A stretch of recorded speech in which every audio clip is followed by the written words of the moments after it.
திரனா திர திரனா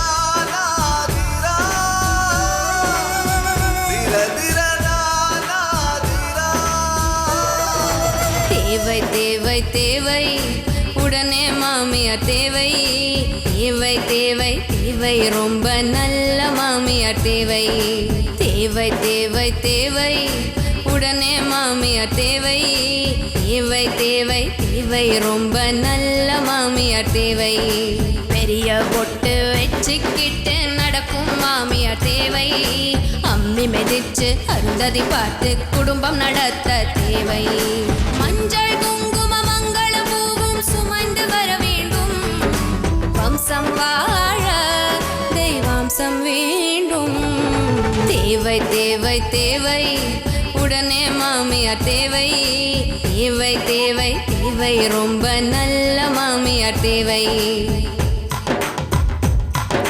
வாராயோ மாமி வாராயோ வரலக்ஷ்மி போல வாராயோ அழகாக தொங்கும் தாலி இனி அன்பாலே ஓடு வேலி சூலில்ல காலி ஆவாயே உன் பிரசாதத்தை வாங்குறப்பெல்லாம் அத வரமா நினைச்சுதான் வாங்கிட்டு போனேன். இப்படி என்ன கை விட்டுட்டியே.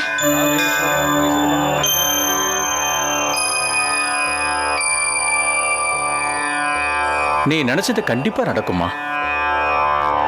சதமானம் பவதி சதாயத் புருஷத் சதேந்திரியாயுட்சேவேந்திரியே பிரதிதிஷ்டதி தீர்க்க சுமங்கலி பவ.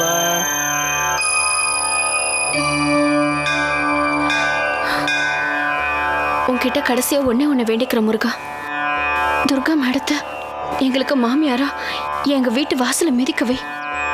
வருஷம் உன் கோயில்ல தீ மிதிக்கிற விழால நான் தீ மிதிக்கிறேன்.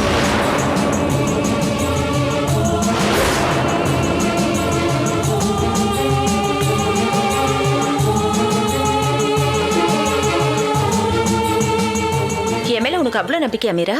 நம்பிக்கை மட்டும் இல்ல மேடம், எங்களுக்கான வாழ்க்கையும் கூட. ஆனா எல்லாம் முடிஞ்சு போச்சு.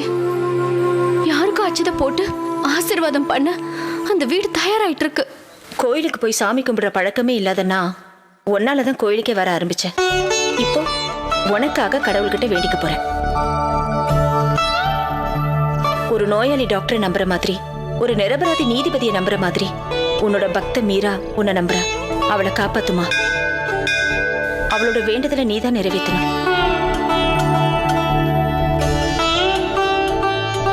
இனிமே நீ நினைச்சது நடக்கணும்னா அது உன் கையிலயும் இல்ல, என் கையிலயும் இல்ல, இந்த தெய்வத்தோட கையில தான் இருக்கு.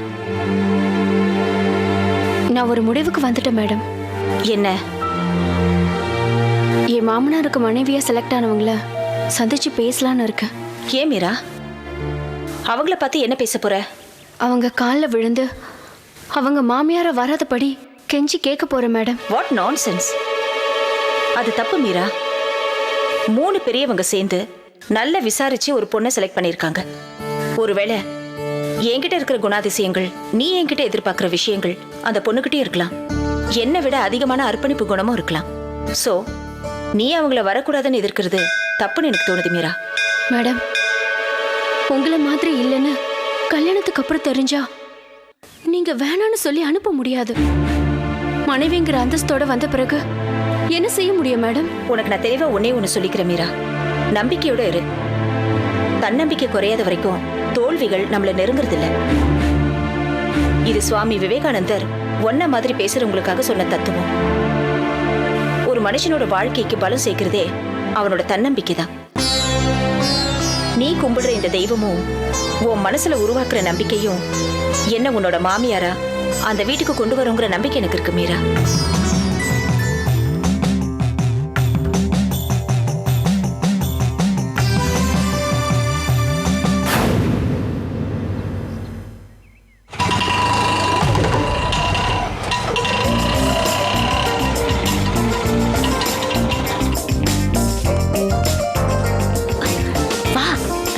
வந்துடுறேன்.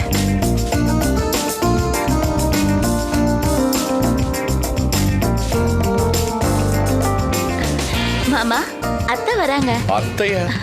அது யாரு? அட உனக்கு செலக்ட் பண்ணவங்க வர்றாங்கன்னு சொல்றாங்கன்னு நினைக்கிறேன்ப்பா. அவங்களா?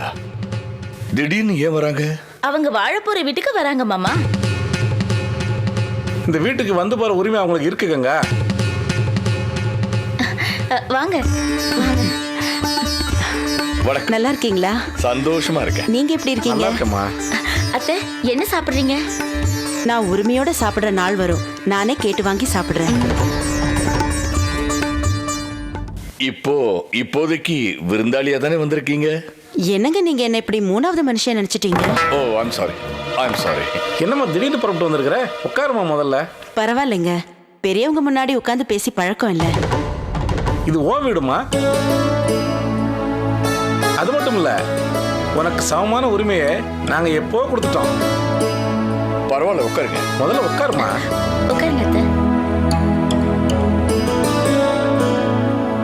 என்னம்மா, ஏதாவது விசேஷமா? கல்யாண ஏற்பாடெல்லாம் எந்த அளவுக்கு இருக்குன்னு கேட்டுட்டு போகலான்னு வந்தேன். நல்ல நாள் பார்த்து தான் செய்யணும். இந்தாங்க அத்தை.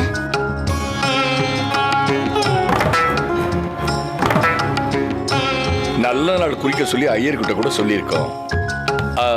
அவரு நாளைக்கு கூட நல்ல நாள்னு தான் சொல்லியிருக்காரு. ரொம்ப சந்தோஷம்.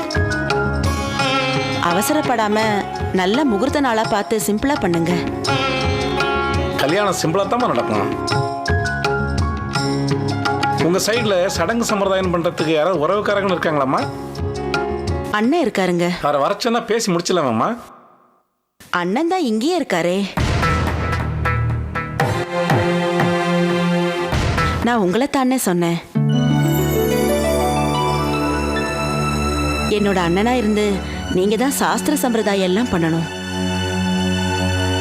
உன்னை தங்கச்சின்னு கூப்பிடறதுக்கு நான் கொடுத்து வச்சிருக்கணும்மா.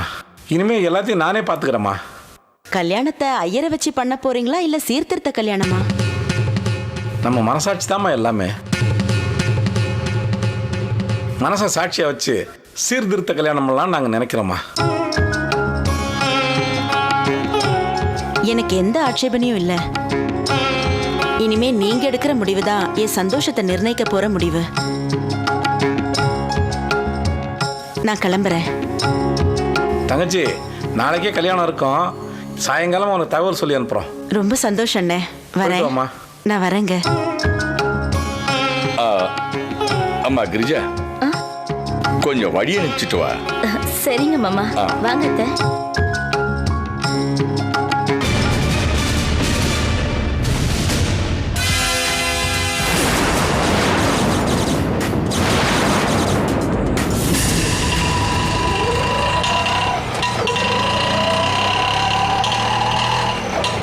என்ன ஜேம்ஸ், ஆட்டோ ஓட்ட சொன்னா ஆட்டோ ஆட்டி ஆட்டி ஊட்டின்னு போற? ஏக்கா, என்கிட்ட பேசுறப்ப கூவன் தமிழ்ல பேசுற, அந்த வீட்டுக்குள்ள போனோம்னா கூலிங் தமிழ்ல பேசுற. என்ன மவனே, இதை எப்ப நீ கண்டுக்கின? பார்த்தேங்கா, என்னடா போன அக்காவை காணுமேனு ஊட்டாண்ட வந்து லேசா எட்டி பார்த்தேங்கா. சுத்தம் தமிழ்ல பொழந்து கட்டிட்டு இருந்த, அதை பார்த்து நான் அப்படியே மெரிசலாயிட்டேங்கா. ஏன்டா மெர்சல் ஆகணும்? உள்ள நான் பேசுனது சுத்த தமிழ், உன்னாண்ட பேசின்னு வர்றது ஊத்த தமிழ். அக்காக்கு எத்தின் லாங்குவேஜ் தெரியும்னு தெரியுமாடா உனக்கு? என்ன லாங்குவேஜ்க்கா? சென்னை, கோயம்புத்தூர், திருநெல்வேலி, மதுரை இதெல்லாம் அக்காக்கு அத்துப்படிடா. ஆஹா, மதுரைன்னு ஒன்னதான்டா ஞாபகத்துக்கு வருது. என்னக்கா? நம்ம தங்கராஜ் 3 நாள் மதுரையில் அவுட்டோர் இருக்குன்னு சொன்னான்டா. அக்கா, இந்த பிசினஸ் மட்டும் பறிஞ்சதுன்னா நீயே ஒரு சொந்தமா படம் எடுத்துடலாங்கா. நேத்துக்கு நீ மதுரை இருக்குதுன்னு சொல்லிக்கிற. வரலனாலும் அதையும் சொல்லணும்டா, அதான் தொழில் தர்மம்.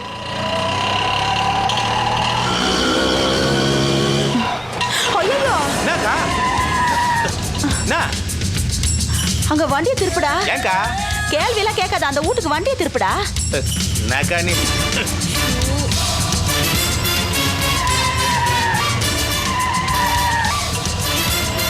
செல்போன் அங்க மறந்து விட்டுட்டு வந்துட்டேன்டா. உடுக்க, அங்கதான் இருக்கும். உன் போன் தெரிஞ்சா பத்திரமா எடுத்து வச்சிருப்பா. அட கஸ்மாலம், அந்த போனுக்கு எந்த மேனேஜராவது ஃபோன் பண்ணா என் சாயை வெளுத்துடும்டா.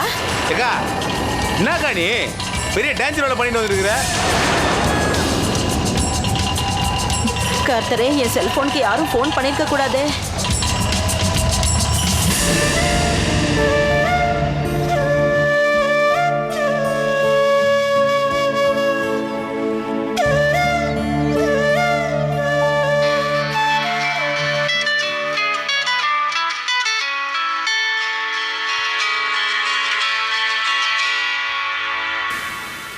இது யாரோட ஃபோனு?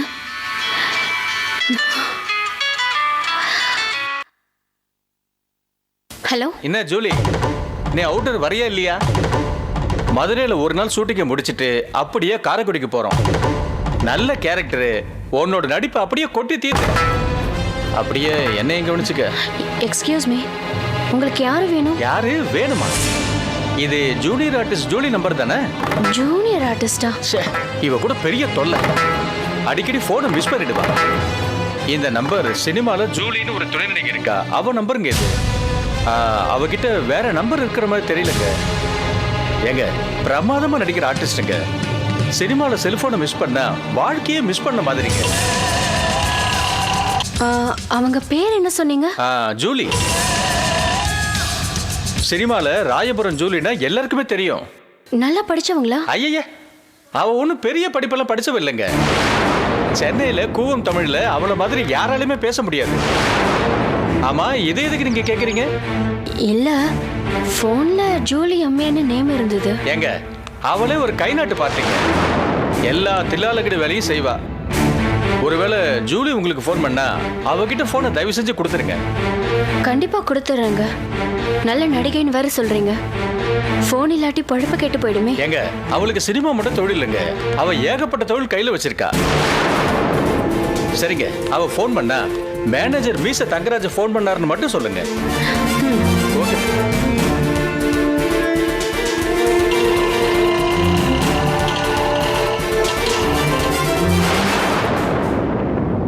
எல்லாருக்கும் வணக்கம். வணக்கம். வணக்கம். நான் உட்காரலாமா? உட்காருங்க. என் பேரு சுந்தர பவானி. சுருக்கமா பவானின்னு கூப்பிடுவாங்க. அவங்க பேர் என்ன சொன்னீங்க? ஜூலி. எல்லா தில்லாலகடி வேலையும் செய்வா.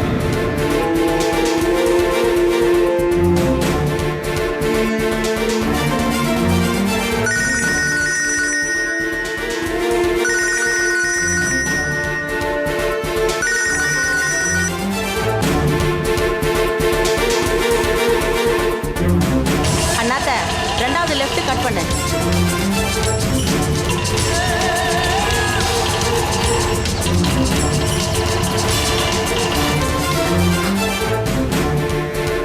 இப்படி ஒரு கேடு கட்டவ எனக்கு மாமியாராக போறாளா? இவ சூழ்ச்சி அழிச்சு ஆகணும். நம்ம ஏரியா இல்ல, இன்னும் நம்ம ஏரியால நடந்து போற மாதிரி போற. பண்ணாட, என்னோட அவசரம் உனக்கு எங்கடா தெரிய போகுது? வாங்க வாங்க. நல்லா இருக்கியம்மா? ரொம்ப சந்தோஷமா இருக்கேன்.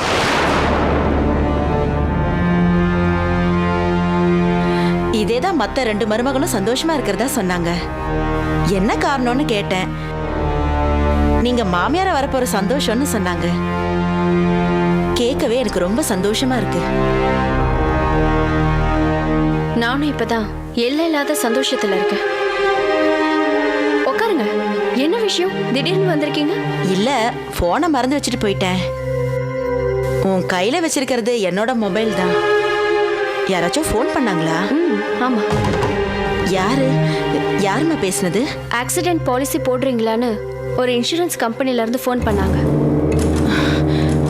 பண்ணாடைங்க, டென்ஷன் பண்ணிட்டாங்க. ஏ, ஃபோன் வந்துடுச்சுன்னு சொன்னோம்னா பதட்டமாயிட்டீங்க? அப்படி இல்லம்மா, அது என்னோட ஒண்ணு விட்ட பெரியம்மா அமெரிக்கால சீரியஸா இருக்காங்க. ஒருவேளை அவங்க தான் இறந்துட்டாங்களோன்னு பயந்துட்டேன். சரி, நான் வரேம்மா. ஃபோன் கொடுமா.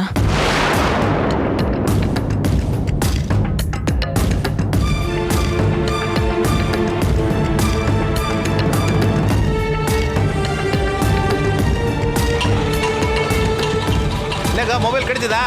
போலாமா? சீக்கிரம் போலாம்.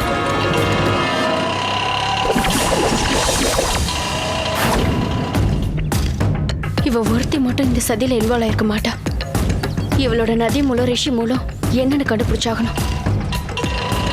என்னக்கா, இது போன் வந்துச்சாமா? வீட்டுக்குள்ள ஒருத்தி குந்தின்னு இருந்தா, அவளாண்ட கேட்டேன். ஏதோ இன்சூரன்ஸ் கம்பெனிக்காரங்க ஃபோன் பண்ணதா சொன்னா. எங்கனாச்சும் அடிபட்டு இருந்தா துட்டுக்கிட்டு தரேன் இருப்பான். என்ன கர்மமோ. இந்த நேரா அந்த ரோட் வழியா போய் அந்த 2வது லெஃப்ட் எடுத்துக்கோ. வீட்டுக்கு போகணும்னு சொன்னா அங்க போற வழியில நம்ம ஆளை மீட் பண்ணிட்டு போலாம்டா.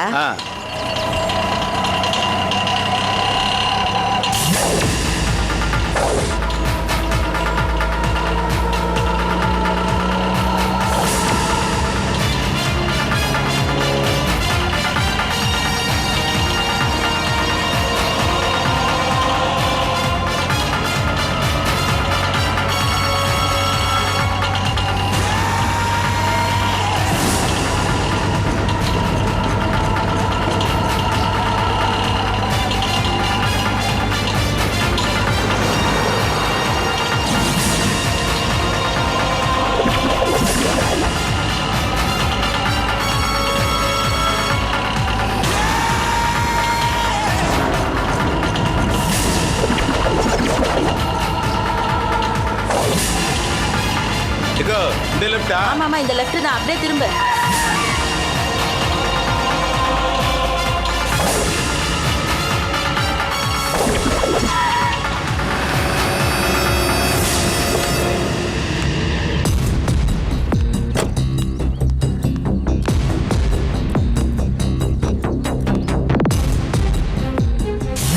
என்னம்மா இங்க வர சொன்னிய, ஏதாவது பிரச்சனையா? இல்ல, நான் சொன்ன மாதிரி பிரமாதமா நடிச்சிட்டு வர. நானே அசந்து போயிட்டேனே. 20 வருஷமா நடிகையா கீரை, எனக்கு நடிக்கிறதெல்லாம் அல்வா சாப்பிடுற மாதிரி. உன் நாண்டா நடிக்கிற நடிப்பை சினிமாவில் நடிச்சிருந்தா நல்ல பேராவது கிடைச்சிருக்கும்.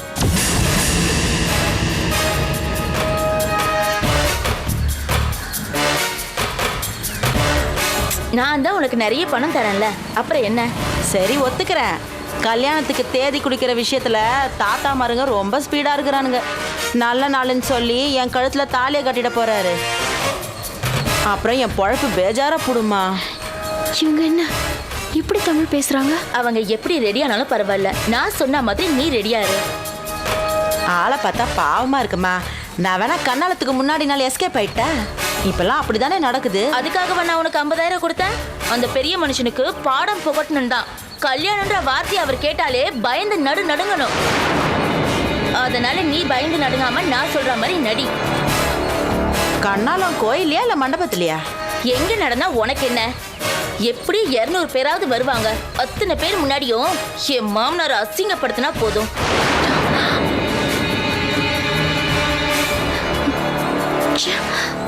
கிரிஜாக்கா இந்த அளவுக்கு தரம் தாழ்ந்து போவாங்கன்னு நினைக்கவே இல்லை. சரிம்மா, வேற ஏதாவது என் நடிப்புல நான் பில்டப் கொடுக்கணுமா? அப்படின்னா பாசம் பணிவு அப்படின்னு கொஞ்சம் தூக்கல ஏதாவது நடிக்கணுமா? இது போதும். ஓவரா நடிச்சு உன்னை நீயே காட்டி கொடுத்துறாத. அப்புறம் நானும் உன்னோட சேர்ந்து மாட்டிக்கணும். இந்த பாருமா, என் சங்கரத்தால நான் காட்டி கொடுக்க மாட்டேன். வரட்டுமா?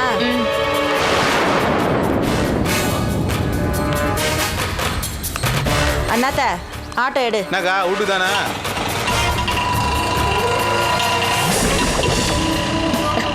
எல்லாமே பிளான் பண்ணபடி நல்லா நடக்குது. இப்படியே நடந்தா என் மாமனார் அவமானப்படுத்துறது உறுதி.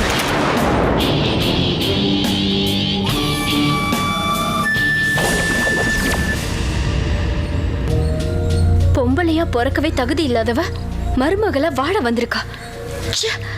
இவளா ஒரு பொம்பளையா?